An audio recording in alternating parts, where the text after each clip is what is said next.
Lunch పెడితే టీచర్లు తినకపోతే టీచర్లు దాన్ని పట్టించుకోరు. అందుకే 1,25,000 మంది టీచర్లకు మీరు కూడా టిఫిన్ నా లంచ్ అక్కడనే చేయాలని వాళ్ళకు కూడా ఇప్పుడు నిధులు ఇవ్వడమే కాకుండా చట్టం చేసిన. ఎప్పుడైతే సార్ అక్కడ టిఫిన్ తింటాడో, సార్ అక్కడ లంచ్ చేస్తాడో, పిల్లలకు పెట్టే భోజనం ఎట్లుందో సార్కు రుచి తెలుస్తుంది. సార్కు రుచి తెలిసినాక ముఖ్యంగా మహిళా టీచర్లే ఎక్కువ మంది ఉన్నారు. అమ్మ మనసు ఊరుకుంటుందా వంట బాగలేకపోతే?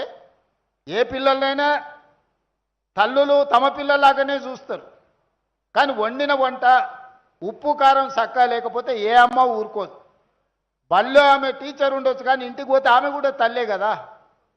అందుకే ఆ వంటను సరిదిద్ది పిల్లలకు మంచి భోజనం పెట్టేటట్టు, మంచి నాష్ట పెట్టేటట్టు ఉండాలి అని అంటే ముందు టీచర్లను కూడా అక్కడనే తినేటట్టు చేయాలని ఆలోచన చేసి టీచర్లకు ప్రతిరోజు బ్రేక్ఫాస్ట్ అండ్ లంచ్ స్కూళ్ళలోనే ఇవ్వాలని మన మంత్రివర్గంలో నిర్ణయం తీసుకున్నా. ఇప్పుడు ఇంకా ఆ ఫుడ్ యొక్క నాణ్యత ఇంప్రూవ్ అవుతుంది. అందుకే ఈరోజు మా అధికారులకు, మా సీతక్క అక్క ఎన్ని పెన్షన్లు ఇచ్చినా, ఎన్ని ఇండ్లు ఇచ్చినా, ఎన్ని షాది ముబారకులు ఇచ్చినా కొత్త వాళ్ళు వస్తూనే ఉంటారు, కొత్తగా అడిగే వాళ్ళు ఉంటారు. కానీ మంచి భోజనం పెడితే, ఆరోగ్యవంతమైన పిల్లల్ని తయారు చేస్తే తెలంగాణ సమాజాన్ని మనం నిర్మించవచ్చు. మంచి విద్యను అందిస్తే ప్రయోజకులైన దేశ పౌరులను తీర్చిదిద్దొచ్చు. అందుకే ఇవాళ ఇది మన బాధ్యతగా తీసుకుందాం.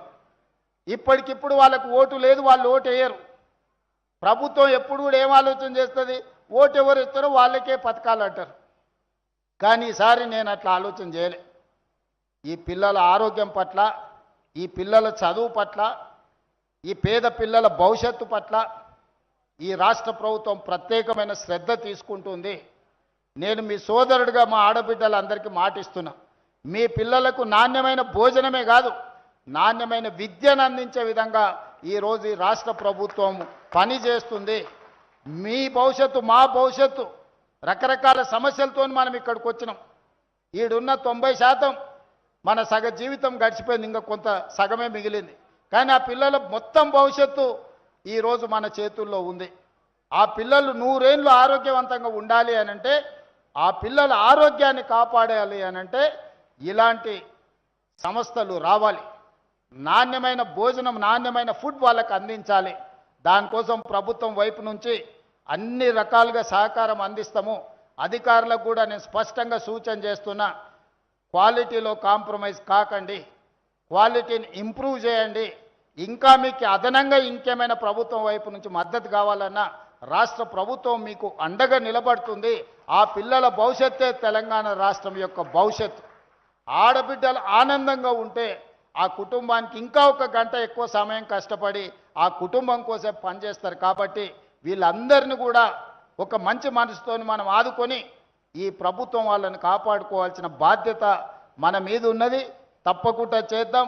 అదేవిధంగా ఉప్పల్ శాసనసభ నియోజకవర్గం 2019 పార్లమెంట్ ఎన్నికల్లో 10,000 పైగా మెజారిటీ ఇక్కడ నుంచి మీరు అందించినరు.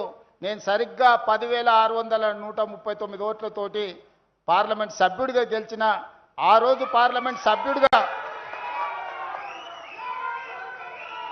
మీరు ఆశించినంతగా నేను ఆ రోజు పని చేయకపోయినా, ఈనాడు తెలంగాణ రాష్ట్ర ముఖ్యమంత్రిగా ఉప్పల్ శాసనసభ నియోజకవర్గ అభివృద్ధికి అవసరమైన నిధులను తప్పకుండా కేటాయిస్తా. రాజకీయాలకు అతీతంగా ఉప్పల్ శాసనసభ నియోజకవర్గాన్ని అభివృద్ధి చేసే బాధ్యత నేను తీసుకుంటా. ఆనాడు 2019 నుంచి 24 వరకు నేను పార్లమెంటు సభ్యుడిగా ఉన్నా. మీరు ఆశించిన మేరకు ఇక్కడ నిధులు నేను తీసుకురాలేకపోయినా ఈరోజు తెలంగాణ రాష్ట్ర ముఖ్యమంత్రిగా ఇవ్వగలిగిన అధికారం, ఇవ్వగలిగిన అవకాశం నాకు దక్కింది. తప్పకుండా నియోజకవర్గానికి సంబంధించిన మిత్రుడు పరమేశ్ చెప్పిన, బండారు లక్ష్మారెడ్డి గారు చెప్పిన ఈ పనులన్నిటిని కూడా చేసి ఒక మంచి అభివృద్ధి చెందిన శాసనసభ నియోజకవర్గంగా ఉప్పల్ని అభివృద్ధి చేస్తానని తెలియజేస్తూ మీ అందరి దగ్గర సెలవు తీసుకుంటున్నా. ధన్యవాదాలు మిత్రులారా.